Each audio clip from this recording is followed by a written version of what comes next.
और इस सेट के अंदर ये जो इस सेट के एलिमेंट्स हैं phi 1, phi 2, phi 3, phi n so on, ये कहलाते हैं बेस वेक्टर्स। ये बेस वेक्टर्स की डेफिनेशन है। बेस वेक्टर्स क्या हैं? Elements of basis.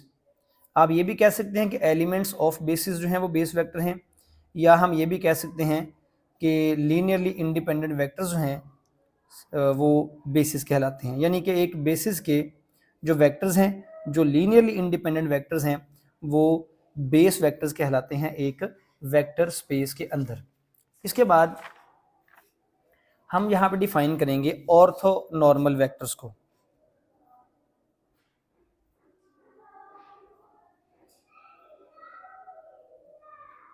Orthonormal vectors को अगर हम डिफाइन करते हैं तो फिर हम डिफाइन कर लेंगे ऑर्थोनॉर्मल बेसिस को।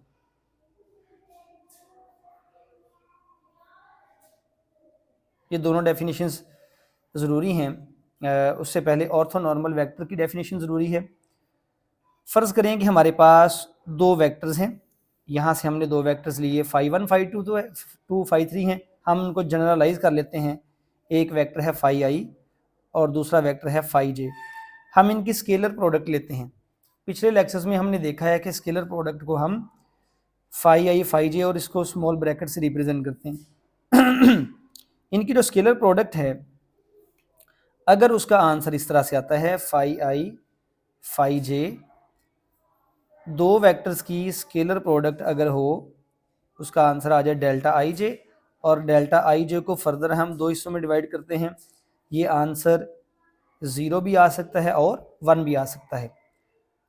अगर तो आई और जे इक्वल हैं, आई और जे इक्वल से मुराद ये है अगर सेम वेक्टर्स की स्केलर प्रोडक्ट है, फाई 1 की फाई 1 से आंसर 0 आ जाए, फाई 2 की फाई 2 से प्रोडक्ट हो, आंसर 0 आएगा। अगर सेम वेक्टर्स की प्रोडक्ट लें तो, सॉरी यहाँ पे मिस्टेक हुई, अगर ये 0 नहीं है, अगर ये 0 नहीं है तो आंसर 0 आता है। अगर ये इक्वल नहीं है तो आंसर 0 आता है, और अगर ये दोनों इक्वल हों तो फिर आंसर 1 आता है। फाई 1 की फाई 1 से प्रोडक्ट का आंसर 1, फाई 2 की फाई 2 से प्रोडक्ट का आंसर 1।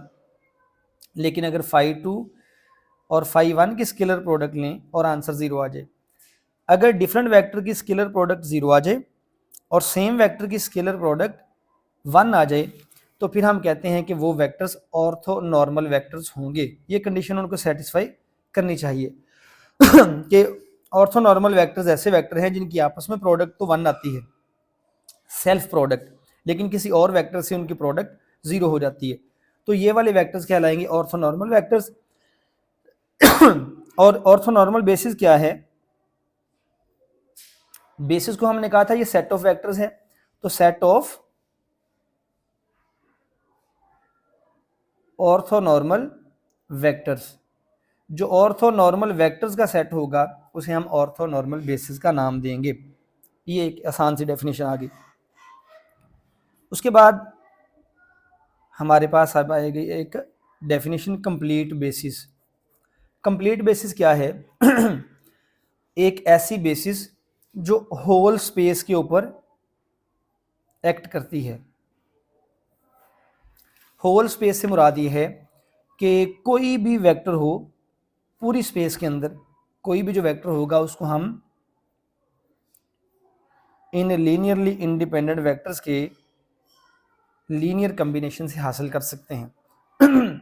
ये स्पेस का कोई वेक्टर है जनरल, होल स्पेस में, सेट से बाहर भी, यानी एक तो हमारे पास ऑर्थोनॉर्मल बेसिस है ना, या सिंपल बेसिस है, तो अब हमारे पास पूरी स्पेस का ही जो सेट है, पूरी स्पेस के जो वेक्टर्स हैं वो सारे के सारे लीनियरली इंडिपेंडेंट हैं। तो उस पूरी स्पेस के अंदर हम कोई भी जो वेक्टर होगा, नया वेक्टर, उसको इनके लीनियर कम्बिनेशन के तौर पे ज़ाहिर करेंगे उस सूरत में जब ये हमारे पास जो ए आई कोफिशेंट्स हैं, जो ए आई कोफिशेंट्स हैं इनके, ये हमारे पास नॉन ज़ीरो हों, सारे के सारे ज़ीरो ना हों, और ये जो ए आई हैं ये कहलाते हैं कोफिशेंट्स जो हैं कॉम्पोनेंट्स